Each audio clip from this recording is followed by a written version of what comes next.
Thank you for spending another midweek moment with the Wisconsin property taxpayers. I'm Paul Rozeski. Today is Wednesday, the 28th of January, 2026. Thanks for being here. Before we jump into some headlines, let's take a quick look at some of the stuff that you could do to keep from going stir crazy, since you don't want to be outside in these frigid temperatures. For all you snowplow drivers, last Friday was Mailbox Hockey Day.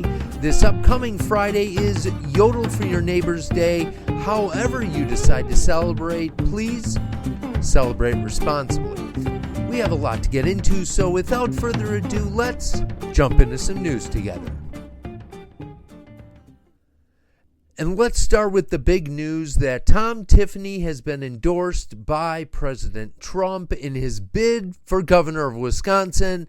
I have a feeling that both sides of the aisle were happy and pretty excited about this news. In other news, let's go to property taxes and the possibility of a bipartisan property tax cut.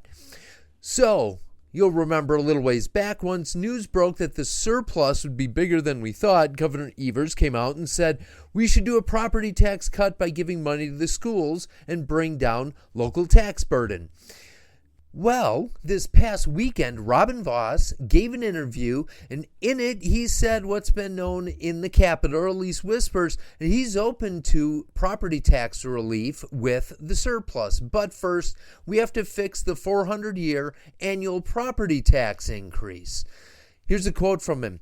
I want to work on that first. Filling a bucket that has holes in it doesn't make a lot of sense to me.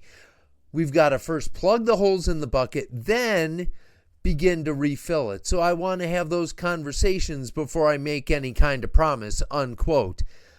I 100% agree and 100% hope that it happens this session so we can focus on more of an overhaul of property tax fixes in the next budget instead of doing this work in the next budget. In other news, let's look at voting and a bit of political irony.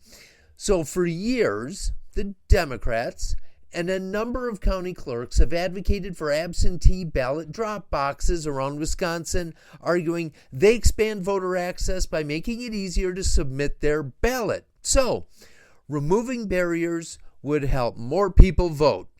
Drop boxes should be considered important and necessary infrastructure to maintain our representative government.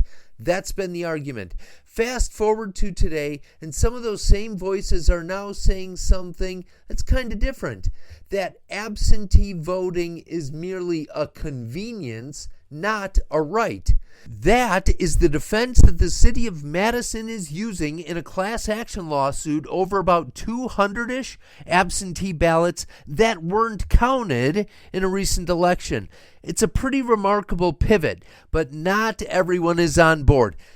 Governor Tony Evers came out and he blasted the city for saying this.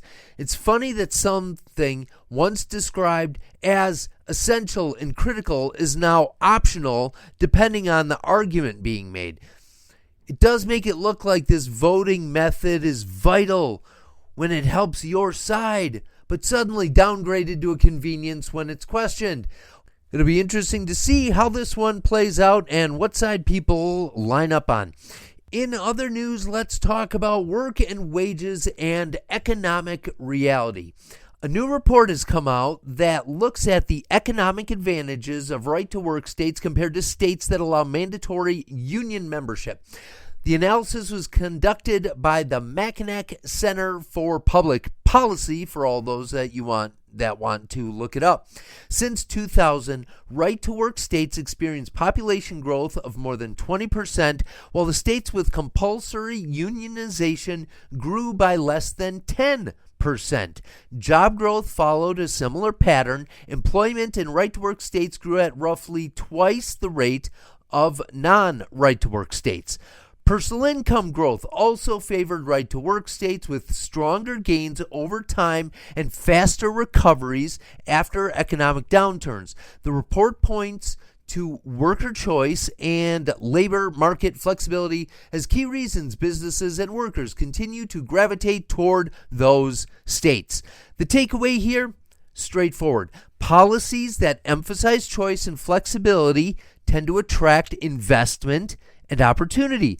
Policies built around mandates and compulsion tend to push growth elsewhere. For Wisconsin taxpayers, that distinction matters because economic growth broadens the tax base, it fills our pockets, and on the other side, stagnation increases pressure to squeeze out more taxes from the same people year after year. We can't afford to shoot ourselves in the foot because we're already projected to lose enough population that we will lose a representative in our federal government in 2030. In other news, it appears that 3 now proposed data centers in Wisconsin are not going to happen. I think it may be a mix of A, public outcry, and B, some of these little town boards are realizing how much infrastructure it's going to take to support this, and they just can't make it happen. One of them, there just wasn't the stomach to do the massive annexation from another town that was going to happen. So we will see if Wisconsin decides that they don't want to move along with progress. I think some folks see this as a necessary evil. It's good for society, but not necessarily good for Wisconsin or good in our backyard. It'll be interesting to see how this plays out also. And finally, I leave you with a quote from founding father James Madison, who understood the balance between rights and responsibility. He said, "The right to vote is fundamental and may not be denied without grave cause." Unquote. Have a great second half of your weekend. As always, thanks for listening. The Wisconsin Property Taxpayers Inc. is a nonpartisan membership organization consisting of thousands of small business, farm, and homeowner members in every unnaturally frigid corner of the state. Founded in 1985, the organization is committed to providing its members with up-to-date information, legislative advocacy, and exclusive cost-saving benefits. Find out how to join at WPTOnline.org/join.